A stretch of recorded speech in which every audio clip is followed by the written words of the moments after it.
AP ప్రభుత్వం తీసుకొచ్చిన ఉచిత ఇసుక పంపిణీని మంత్రి కందుల దుర్గేష్ రాజమండ్రిలో ప్రారంభించారు. లాలా చెరువు ఇసుక స్టాక్ పాయింట్ వద్ద ఎంపీ ఎమ్మెల్యేలతో కలిసి పర్యటించారు. గత ప్రభుత్వంలో వైసీపీ నేతలు భారీగా ఇసుక దోపిడీ చేశారని మంత్రి ఆరోపించారు. పేదలకు ఇసుక అందుబాటులో ఉండాలనే ఆలోచనతోనే ఉచిత పథకాన్ని తీసుకొచ్చామని తెలిపారు మంత్రి.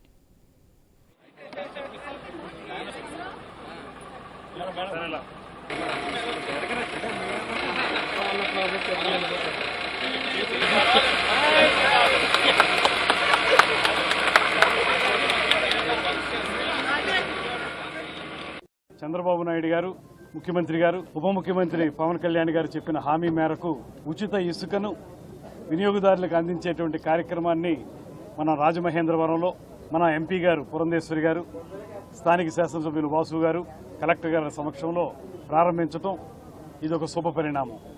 గత ప్రభుత్వం భవన నిర్మాణ కార్మికుల కడుపు కొడితే ఈ ప్రభుత్వం వాళ్ళు కడుపు నింపే విధంగా ఉచిత ఇసుక విధానాన్ని తీసుకురావడం జరిగింది.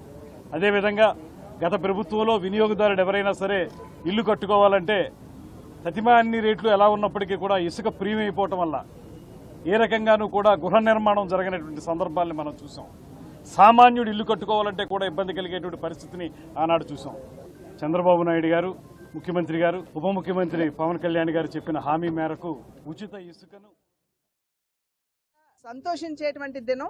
ఎందుకంటే గత ప్రభుత్వంలో ఏదైతే ఇసుకలో అవినీతి జరిగిందో ఆ అవినీతిని తొలగిస్తూ ఇవాళ ప్రజలకి హితమైనటువంటి ఒక ఇసుక విధానంతో ప్రజా పరిపాలన ఇవాళ తీసుకొచ్చినటువంటి సందర్భంలో మనం అందరం కూడా దీన్ని స్వాగతించవలసినటువంటి విషయంగా భావిస్తున్నాము.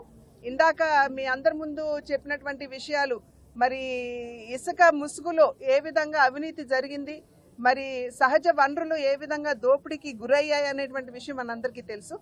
ఇది పదే పదే నేను ఇక్కడ కడియపులంకలోకి అక్కడికి వచ్చినటువంటి నేపథ్యంలో అక్కడ జరుగుతున్నటువంటి అవినీతిగా వారు అక్కడ ఇసుక తవ్వకం ఏదైతే జరుగుతున్నదో నది గర్భంలోకి జేసీబీలను తీసుకుని వెళ్ళిపోయి అక్కడ తవ్వకం చేసేసి వాటిని ఏ విధంగా అక్కడ సహజ వనరులు దోపిడీ చేస్తున్నారో ఆ విధానాలని అప్పుడు ఎక్స్పోజ్ చేయాలి. గతంలో జగన్మోహన్ రెడ్డి వాళ్ళ ప్రజాప్రతినిధులు ఇష్టానుసారంగా ఇసుకని దోచేశారు. ఆ జేపీ వెంచర్స్ కూడా మీరు చూడొచ్చు. ఒకే వేబిల్ మీద ఎన్ని లోడ్లు వెళ్ళాయి ఇవన్నీ కూడా మనం చూసాం. ఇప్పుడు మీరు గమనించాల్సింది ఏంటంటే ఉచిత ఇసుక పాలసీ. రాష్ట్రంలోని ఆర్థికంగా ఇన్ని సమస్యలు ఉన్నా ఇచ్చిన మాట కట్టుబడి ఉచిత ఇసుక విధానానికి ముందుకు వెళ్తా ఉన్నాము అంటే ఇది ప్రజల పట్ల ఈ ఎన్డీఏ కూటమికి ఉన్న చిత్తశుద్ధి. జగన్మోహన్ రెడ్డి ఇచ్చాడు అనేకమైన హామీలు. వారం రోజులే సిపిఎస్ రద్దు చేస్తా అన్నారు. ఏమైపోయినాయి? ఇప్పుడున్న గైడ్ లైన్స్ ప్రకారం మనకి స్టాక్ యార్డ్స్ ఏదైతే ఇంతకు ముందున్న ఏజెన్సీ నుంచి మనం తీసుకోవడం జరిగిందో స్టాక్ యార్డ్స్లో ఉన్న శాండ్ అంతటిని కూడా సెక్యూర్ చేస్తూ మనం పబ్లిక్కి అవైలబుల్గా ఉంచుతూ సేల్స్ స్టార్ట్ చేస్తున్నాం. దీని తర్వాత మనకి ఎన్విరాన్మెంటల్ క్లియరెన్స్ వచ్చిన తర్వాత డీసిల్టేషన్ పాయింట్స్ ఏవైతే ఉన్నాయో అక్కడ డీసిల్టేషన్ కూడా బోట్స్మెన్ సొసైటీ ద్వారా స్టార్ట్ చేసి శాండ్ సేల్స్ అనేది జరుగుతుంది. ఇప్పుడు న్యూ పాలసీలో గవర్నమెంట్ తీసుకున్న ఒక ఇంపార్టెంట్ డెసిషన్ ఏంటంటే దేర్ ఇస్ నో